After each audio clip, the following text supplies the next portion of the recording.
Hi guys, I'm Shmee, hello and welcome back to the channel where you join me today here in Malvern, England at the home of the Morgan Motor Company. Now the last time I was here at the Morgan factory was about 8 years ago when I collected from right behind me the previous Morgan Shmeemobile, the three-wheeler, a car that was so fun, so many amazing moments with it. Well, you might have seen recently Morgan have introduced their latest three-wheeled offering, the new Morgan Super 3, and I am super excited to announce that one is going to be joining the collection. Today we will head inside to the showroom to go and take a first look at the new Super 3 to go through some of the details. So let's head in and check it out.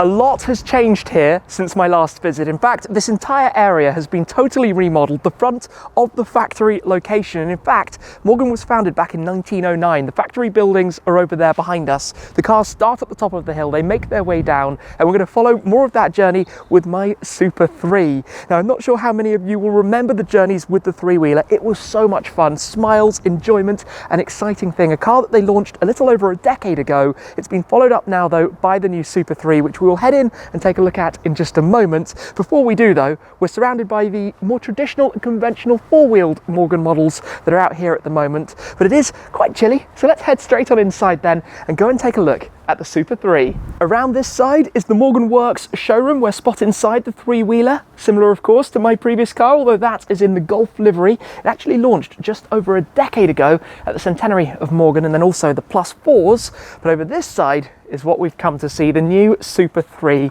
So let's head inside to take a first look then at this. Now, of course, Morgan began with their three-wheeled cars, quirky and unusual in comparison to modern standards, but so much about the fun, so many smiles when you drive one of these. They actually stopped making three-wheeled cars back in the 1950s before introducing the concept for the three-wheeler in 2009. In 2011, the production car arrived, and it was in 2014 that I came here to collect the one that I ran back at the time.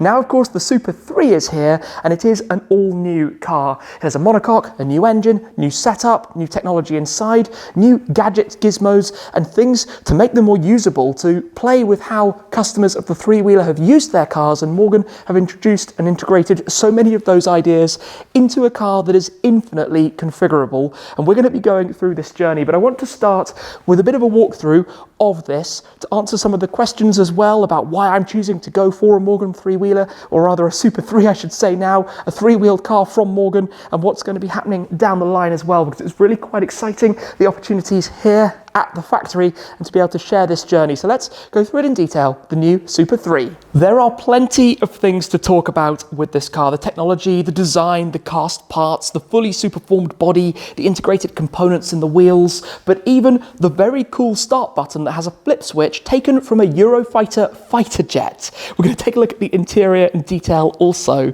but this is an entirely new car, hence the new name. It's not just a reworked three-wheeler, it is the Super 3. Now, super is a word that Morgan have used in a number of their names over the years, like the Aero Super Sports, but now in the latest rendition of a three-wheeler. Of course, it follows the same form factor, very light, very small, always open, driven by the single rear wheel, obviously the outboard front wheels, but a lot has changed as well in terms of the way it comes together: a new engine, the luggage solutions, different options for the windshield, some technology that it has inside. So let's go through all of this. The engine is a Ford-sourced 1.5 litre three-cylinder, naturally aspirated, producing 118 horsepower. Now, for some perspective, this only weighs 620 kilos and makes 50 horsepower more than the 2-litre V-twin found in the three-wheeler before. That is going to be moderately hilarious. It can drive to 130 miles per hour. It's only 20 kilos heavier, despite introducing quite a lot more as well. That's thanks in part to new technologies, the monocoque, the superformed body. As I said, it's the only second production car in the world to have an entire body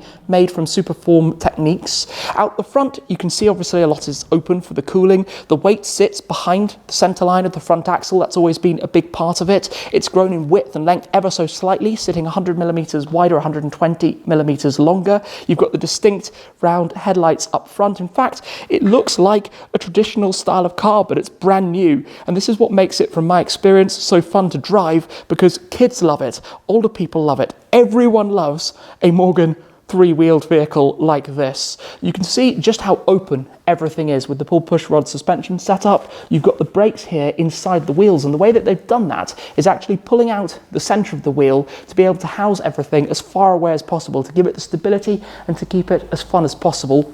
They've worked with Avon to create a new tyre, returning the Speedmaster name, an entirely dedicated front tyre for the car as opposed to using something out there from the market. This is also, if we have a look here, the way it's been designed to maximise turning circle, significantly better than the previous one, more in the 12-metre radius as opposed to 16-metre, but obviously to keep the cooling as well. You can see the radiators, you've got these very straight sides which allow you to opt for the brackets to have all sorts of different things, like the pannier bag that you can see here, even with a cup holder at the back, technically, from your seating position inside it. There are a lot of different optional parts of the specification, extra fog lights you can add up towards the front. You've got the new headlights though, and obviously to meet homologation and the requirements for a car that's going to be registered around the world, the indicators, blinkers, sit up here so that they can be seen over the wheel arches, different rules between those and the headlights, for example. If we come on further round towards the back, you've got a little bit of storage space underneath the rear cover. This is a prototype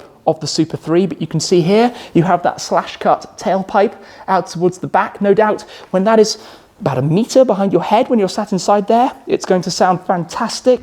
Obviously a very small tail end, but again, more cast parts here at the back, which are just lovely to see. You can have them finished like this, or you can have the black anodized look as well in your number plate mounting position down below.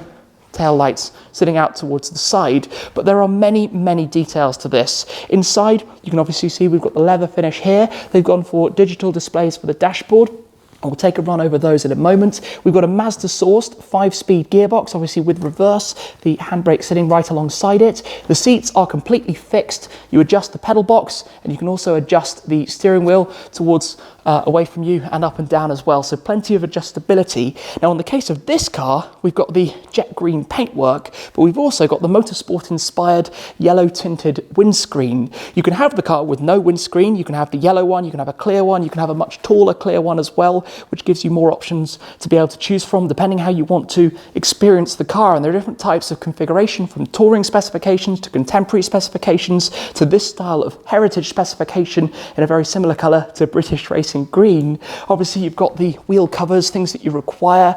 These are actually protected around here so that you don't get water spraying up if you're driving it out in less fortunate weather, we could say. To take off the front, you've got the clasps here which would reveal all, but it is a very tiny packaged engine that they managed to squeeze in and pack up front, but a lot more power than the previous model, and I can just imagine right now it's going to be a lot of fun. Anyway, let me try and take a seat inside to show you a little more. There's no particularly pretty way to do this. Use the roll hoops to your advantage, stand on the seat, and then try and slide on in. But sitting inside here means we will end up inside this new monocoque, which you can see all around. Of course, the way it's designed is for rigidity, but it also means, by the way, you can opt to have some netting over here that will allow you to use that as extra storage. You can see again the shapes and various things around you. It is a car though that you drive completely feeling open, and the way I'm sat here, it's hard to kind of give you the perspective. Obviously it feels instantly familiar to me from the Morgan three-wheeler back at the days, but this is all about being open to the elements, just having a smile on your face when you drive it. And even though you might think at motorway speeds it's going to be quite intense, you're smiling so much it doesn't matter. Now they've upgraded the technology, we could say, quite a lot for this, but firstly I've got to show you this, the flip switch.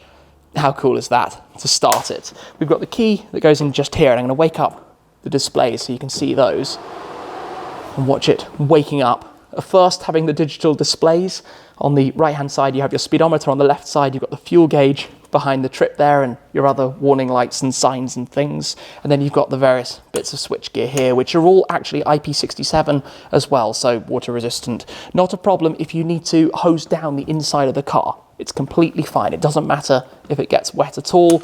Indicators, got the horn tucked in there as well, but all of these traditional style fixtures and finishings. You can also opt to have a little navigation system that sits just on here, giving you very basic information, the distance to the next turning and the direction that you're going to need to go, but all quite smoothly integrated into a car that is traditional in so many ways. We also have heated seats down here. You've got your footwell heater as well. You've got a USB port covered just inside there, or rather a double USB port, charge up your devices on the go. There's a bit of a storage cubby under the driver's seat here. You've got this ledge as well, which helps with climbing out and getting back in to make life a little bit easier.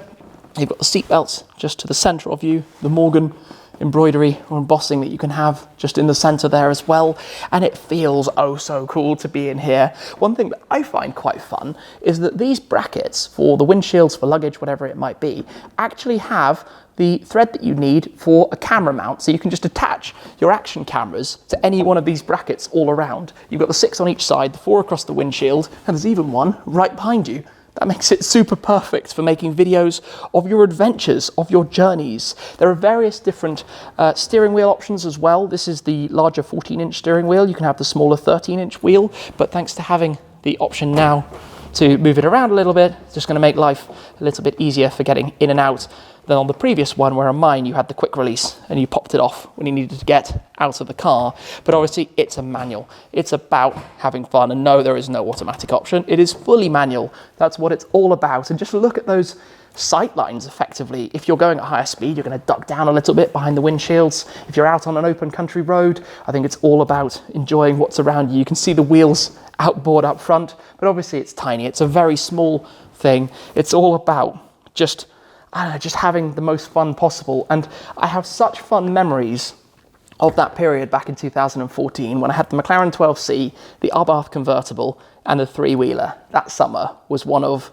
my favourite summers ever, which is why I've kind of kept in the loop with this. They've talked, well, they presented back in 2016 the EV3, so a concept of an electric one of these, and I've kept kind of in tune with it all ever since then. And obviously when the rumours of this arriving started circulating, it was kind of even more interest, and here we are. I think it's great. I think it's absolutely wonderful, and they've actually managed to keep the price point about the same. Obviously you can go wild with quite a lot of options, but they're not actually that unreasonably priced, and that's what I'm going to share a lot more of with you as we start to go through that, because there are so many things you can do with this, so many things you would not believe. Stepping out was actually easier than expected, but it's super smart with these single piece instrument surrounds. You can have a contrast painted dashboard should you wish. You can also have this cowling piece at the front in a contrast colour, and when you combine those with unlimited different body colours and all of the different options that you have for liveries, designs, vinyls, stickers, emblems that you can put around the car, I suspect no two Super 3s will ever be the same. On this car, on the side blades, we've obviously got the racing number crossed out, but you can have livery packs that run all around. You can have a Union Jack emblem on the side. Obviously you can make up your own colour, different coloured wheels. You can have these cast parts front and rear anodised in black should you wish, the extra lights that you can install up front. And then you get to the luggage and storage options. For the brackets to carry the pannier bags on the side, you can have a luggage rack on the rear. You can have different types of bags, whether you have the fixed racks or the pannier bags like this. There are so many things as well on the inside, the navigation, the heated seats, the hot air down below. There are some storage options as well, your phone connection, you name it. And I suspect, as I said, that no two are going to be the same, which is what's really quite fun. You can also swap out the white tailpipe for a black exhaust tailpipe should you prefer, narrower tail lights, a tail tidy. There's a lot to it, but I also want to have a quick look at some of the other cars here also. We've got the Plus 8 Speedster,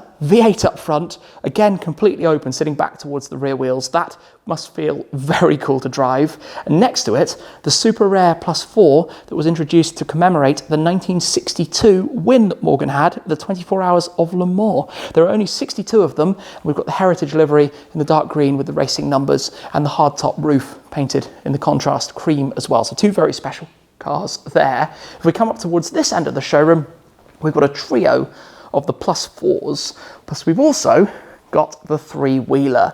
As I said, just like the car I used to have, although this in the Golf livery, you can see around front how it had that V-twin engine with the tailpipes that run straight around the side, with the cowling sitting just behind it, but following this same, I suppose, ethos and style of car. And I had so much fun with it, which is why we're here and doing the Super 3, which you can see obviously carries that traditional Morgan style front, even though it is a completely different car. Although technically, obviously, given Morgan began with 3-wheelers, this is the latest iteration of where they began.